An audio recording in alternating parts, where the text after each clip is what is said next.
Welcome to பரமீஸ் kitchen. இன்றைக்கி தக்காளி பருப்பும் வாழைக்காய் பக்கோடாவும் செய்ய போகிறோம். பார்க்கலாம் வாங்க. பேன் வச்சுருக்கேன். குக்கரில் 2 கப்பு தண்ணி ஊற்றிக்கலாம். ஒரு கப்பு தண்ணி துவரம் பருப்பு கழுவிட்டு நம்ம பருப்பு சேர்த்துக்கலாம். மஞ்சள் தூள் 1/2 ஸ்பூன் சேர்த்துக்கலாம். பச்சை மிளகா ஒரு 4 பச்சை மிளகாய் சேர்த்துக்கலாம். தக்காளி ஒரு 4 தக்காளி, பெரிய பெரிய தக்காளி 4 தக்காளி கட் பண்ணி சேர்த்துக்கலாம். வெங்காயம் ஒரு வெங்காயம், பெரிய வெங்காயம் சேர்த்துக்கலாம். பூண்டு ஒரு 10 பல் பூண்டு சேர்த்து எல்லாம் மிக்ஸ் பண்ணிவிட்டு தக்காளி நிறைய சேர்த்துக்கணும். நம்ம தக்காளி பருப்புனா எண்ணெய் ஒரு 1/2 ஸ்பூன் எண்ணெய் சேர்த்துக்கலாம். மிளகாய்த்தூள் 1 டேபிள் ஸ்பூன் மிளகாய்த்தூள். நம்ம காரம் எவ்வளோ வேணுமோ காரம் அதுக்கு ஏற்ற மாதிரி மிளகாய்த்தூள் சேர்த்துக்கலாம். நான் 1 டேபிள் ஸ்பூன் சேர்த்துருக்கேன். எல்லாத்தையும் மிக்ஸ் பண்ணி குக்கர் மூடி போட்டு நான் வெயிட் போட்டு 2 விசில் விட்டுக்கலாங்க. ரொம்ப குழையக்கூடாது.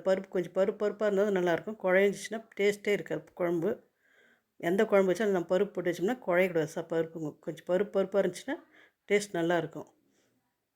நான் 2 விசில் வந்தாச்சு. நம்ம ஸ்டீம் இறங்கிட்டோன்னே நம்ம திறந்துட்டு இந்த மாதிரி கலெக்ட் பண்ணி பருப்பாக இருக்குது. இந்த பதத்தில் இருந்துச்சுன்னா நம்ம எந்த சாம்பார் வச்சாலும் கடையிலோ பருப்பு குழம்புக்கெல்லாம் டேஸ்ட்டாக இருக்கும். தண்ணி மட்டும் வச்சு எடுத்துகிட்டு தண்ணியோடு நமக்கு மசிய முடியாது. அதனால் தண்ணி எடுத்துகிட்டு இந்த உருளைக்கிழங்கு மசிடுதுங்க அதில் பருப்பு இந்த மாதிரி மசிச்சு எடுத்துக்கலாம் நல்லா. அப்படின்னா இப்போ பருப்பு சட்டியில் போட்டு கடைஞ்சிக்கலாம்.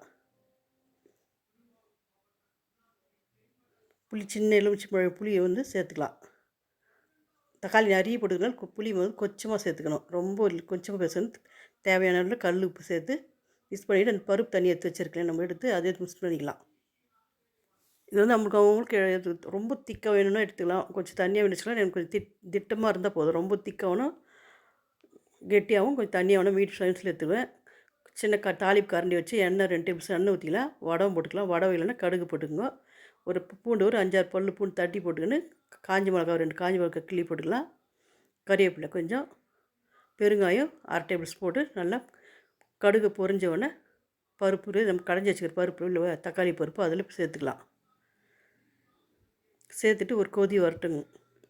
குழம்பு மட்டும் எப்பவுமே ஒரு கொதி வந்துச்சு நமக்கு காலையில் சீக்கிரம் ஒருத்தர் சாப்பாடு கட்டுறீங்களே பசங்களுக்கெல்லாம் லஞ்ச் கட்டணும்னாடோ கொஞ்சம் லேட் ஆச்சுன்னா சாதம் சூடு பண்ணுறது கூட வாசனை வராமல் இருக்கும். அதனால் இந்த மாதிரி கொதிக்க வைக்கணும்.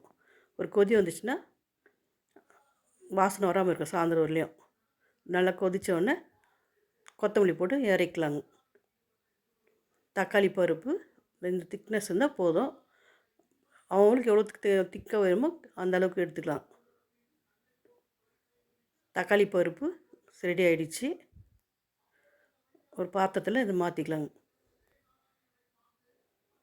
வடகம் போட்டு தாளிச்சுன்னா ரொம்ப வாசனையாக நல்லா டேஸ்ட்டாகவும் இருக்கும். வடகம் இல்லைன்னா கடுகு போட்டு கடுகு சீரகம் போட்டு தாளிச்சிக்கலாம்.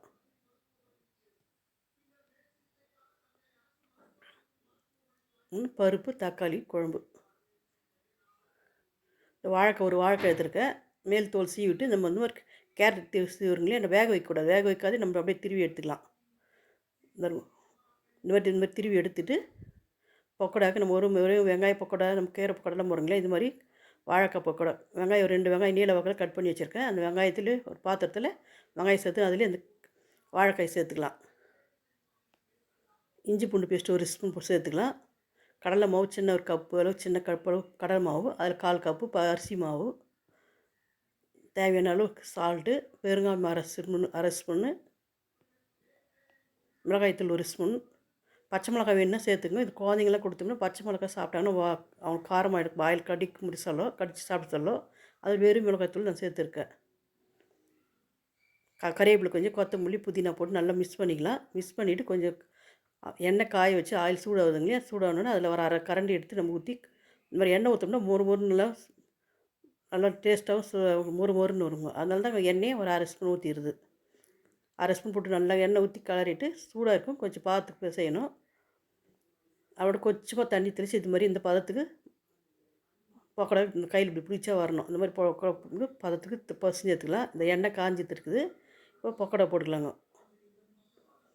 கொஞ்சம் எண்ணெய் காய்ச்சி இந்த மாதிரி முன்னாடி நம்ம ஊற்றி வச்சோம்னா அதுக்கு ஒரு 1/2 ஸ்பூனு 1/2 கரண்டியோ நம்ம எவ்வளோ மாவு எடுக்குமோ அதுக்கு ஏற்ற மாதிரி எண்ணெய் சேர்த்து பிசைஞ்சோம்னா பக்கோடா மொறுன்னு இருக்கும். தண்ணி கொஞ்சமாக ஊற்றிக்கணும். இந்த மாதிரி எல்லாத்தையும் பக்கோடா பதத்துக்கு இது மாதிரி போட்டுக்கலாங்க.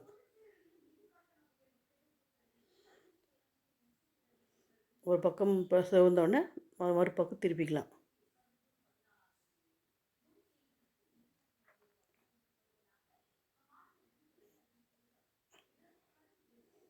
நல்லா 2 பக்கம் ப்ரௌன் ஆகிடுச்சு, நல்லா வெந்தாச்சு. இப்போ எடுத்துடலாங்க.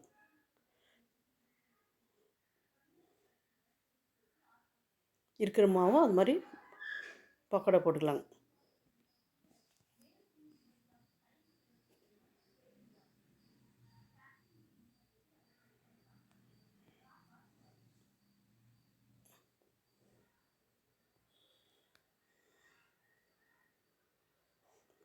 வாழைக்காய் வேக வச்சு மசிச்சு போட்டுக்கலாமா, நல்லா மசிச்சு இப்படி திருப்பி போடணும்னா இன்னும் டேஸ்ட்டாக இருக்கும்.